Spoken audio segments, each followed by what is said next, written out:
A leader arose in Umudike, promising a golden age, captivating the people with his vision of a perfect society.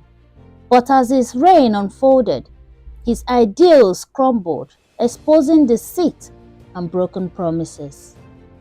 A new chief was elected in the heart of the very attractive green valley of Umudike. Chief Obiora, a man of eloquence and charm, had promised the villagers prosperity, fairness, and a return to the values of their ancestors. His words were honey-coated, his smile disarming, and the people believed he was the leader they had long awaited. Chief Obiora hailed from a lineage of respected leaders. His father, Chief Okeke, was known for his wisdom and fairness, ruling Umudike with a gentle yet firm hand. Growing up, Obiora was groomed to follow in his father's footsteps. He was educated in the best schools, both within and outside the village, and was well versed in the traditions and customs of Umudike. His eloquence and charm were evident from a young age, and many believed he was destined for greatness. Upon taking office, Chief Obiora wasted no time in establishing a strict code of conduct. Theft, dishonesty, and corruption were met with severe penalties. No one, he declared, is above the law. The villagers applauded his resolve, unaware of the shadows lurking behind his political exterior. The villagers of Umudike were a close-knit community bounded by shared traditions and a deep respect for their heritage. When Chief Obiora was elected, there was a palpable sense of hope and excitement in the air. The villagers had long yearned for a leader who would bring about positive change and restore the village to its former glory. They gathered in the village square, cheering and singing praises as Chief Obiora took his oath of office. Elders nodded approvingly, mothers held their children close, and the youth looked on with admiration.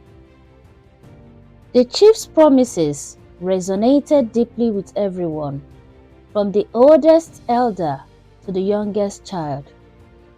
One fateful day, a poor farmer named Nnamdi was caught stealing a yam from the village barn.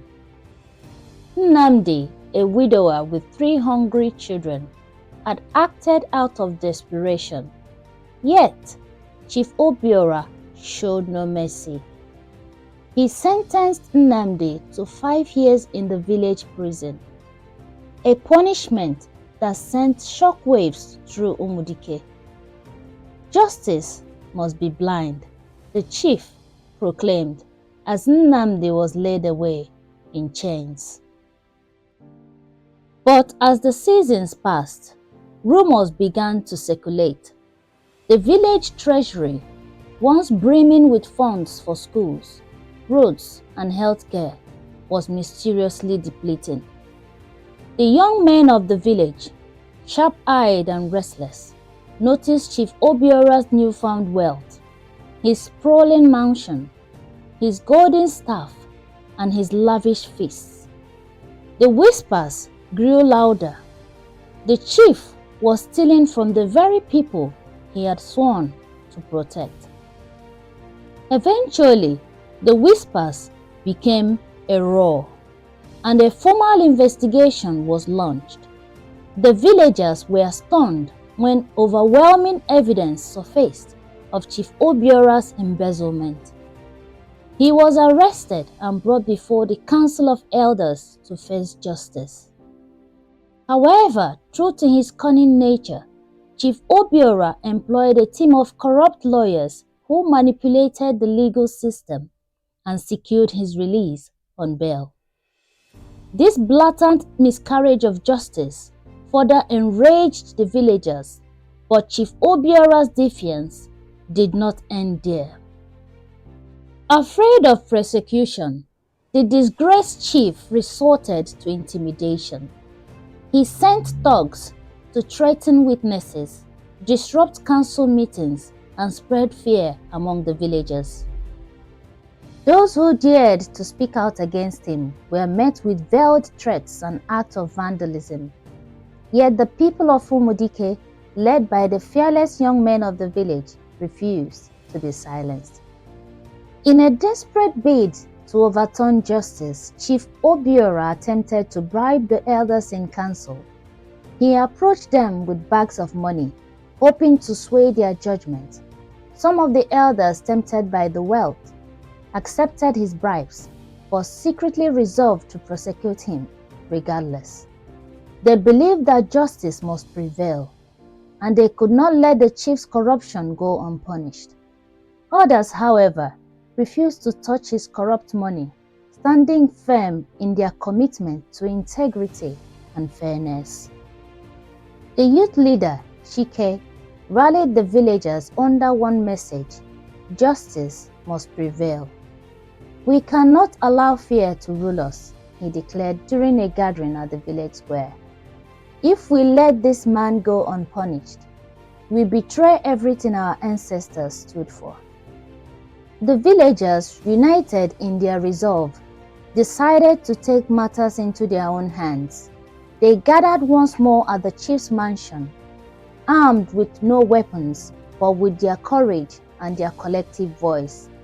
They surrounded the mansion and demanded his presence. Under immense pressure, Chief Obiora emerged, flanked by his thugs, but the sheer number and determination of the villagers left him powerless.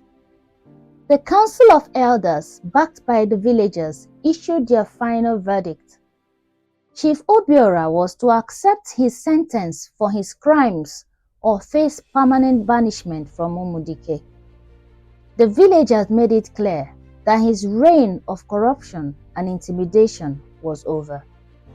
Stripped of his title and abandoned by his supporters, Chief Obiora was left with no choice but to leave Umudike in disgrace.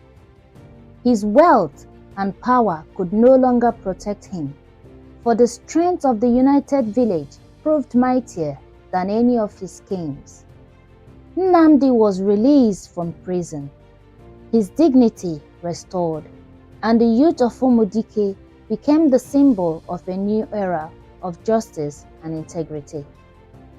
The village of Umudike, though scarred by Chief Obiora's corrupt leadership, found its way back to prosperity through the strength of unity and a renewed sense of purpose.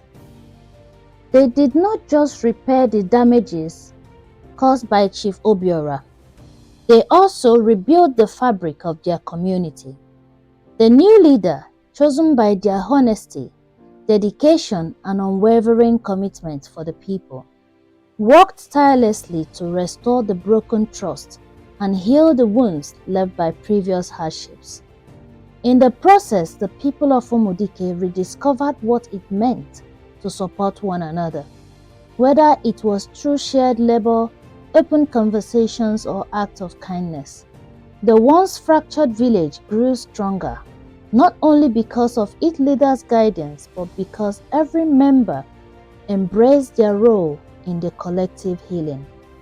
Through these trials, the valley as a whole learned a powerful lesson. No adversary, no matter how formidable, can tear apart a community that stands united. The bonds formed in those moments of struggle proved to be unbreakable, ensuring that Umudike would thrive for generations to come. And so, the story of Chief Obiora became a cautionary tale, passed down through generations as a reminder of the dangers of unchecked power and the triumph of justice.